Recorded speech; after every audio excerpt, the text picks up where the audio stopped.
gentleman, she drew in a sharp breath. Truly, he might possibly be the most striking man she'd ever seen. A head taller than Papa, he wore a fashionable blonde periwig and an expertly tailored suit of blue silk, and by the breadth of his shoulders, he appeared as if he could challenge any man in the hall to a duel of swords and win. Obviously a peer, the courtier had neither hair nor thread out of place. "My," she said, the admiration in her tone unmasked. "Perhaps the ball will not be dull, after all." Mr. Dubois turned his back to the object of her admiration. "Do you have any clue who that is having a word with your father?" Evelyn licked the sweet tartness from her lips. "I cannot say I do." "Allure, he has been away since your arrival in London. Though now he has returned, I imagine your path will cross with the Secretary of State for Scotland now and again." She nearly choked on her next sip. "That is the Earl of Mar." Yes, John Erskine was oft in the papers, but not in a good way. The Highlander sat on Queen Anne's cabinet and had to be one of the absolute last men Evelyn would ever trust. "Bobbing John," the Scots call him. "I'm surprised to see the man so soon. His wife's death was a shocking loss." "He's a widower." Unable to help herself, Evelyn stole another glance at Mar. In fact, it was all she could do not to openly gawk. No, she'd never met a man such as he. Beautiful, yet masculine. His face youthful, yet sophisticated and wise. The inability to put her finger on what made the Earl more alluring caused her to stare more. Poor man. Poor boys. He has children. 2 young sons.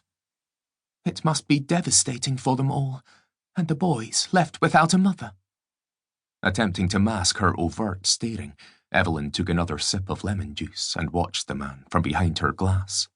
"I quite expected the Earl of Mar to be a short, gaunt man of advanced age, but he is rather imposing, is he not?"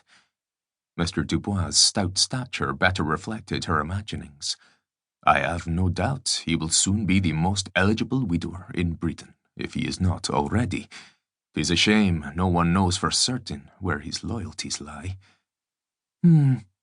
Evelyn forced herself to look at the French emissary, who now appeared far more wizened than he had 2 minutes ago. "I was merely appreciating the workmanship of Mar's tailor. A man with the Earl's vacillating politics could never be of interest to me." "I would think no less, though you'd be hard-pressed to find a husband with more influence over the crown." Mr. Dubois grinned and deviously waggled his grey brows. "Imagine the mischief in which you might embroil yourself under his roof."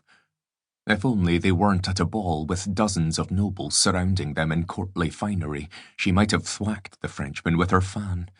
"Is my father's roof not enough?" "Pray, what is your age, my lady? You will have no choice but to marry soon." Dubois knew her age. "I'm in no hurry," she said, as Papa nodded at her, his grey periwig shifting with the movement. "See there, the Duke is coming this way. Oh my, that is interesting. Mar is on his heels. I'll bid you bonsoir." Mr. Dubois bowed. "My lady?" She curtsied. "Monsieur." "There you are, my dear." Father approached, grinning as if he had embarked upon a profitable scheme with the nobleman. "Allow me to introduce the Earl of Mar." Evelyn's gaze shifted to the man. With a sharp squeeze of her stomach, a gasp slipped through her lips before she had a chance to suppress her reaction. Beneath a striking slash of brows, hawkish blue eyes stared at her with the intensity of a pointer, homing in on his prey. Yet his gaze was guarded, tormented, or wounded by something devastating. That such a tall and braw man might be cut to the quick by anyone was beyond Evelyn's imagination. He must have truly loved his wife.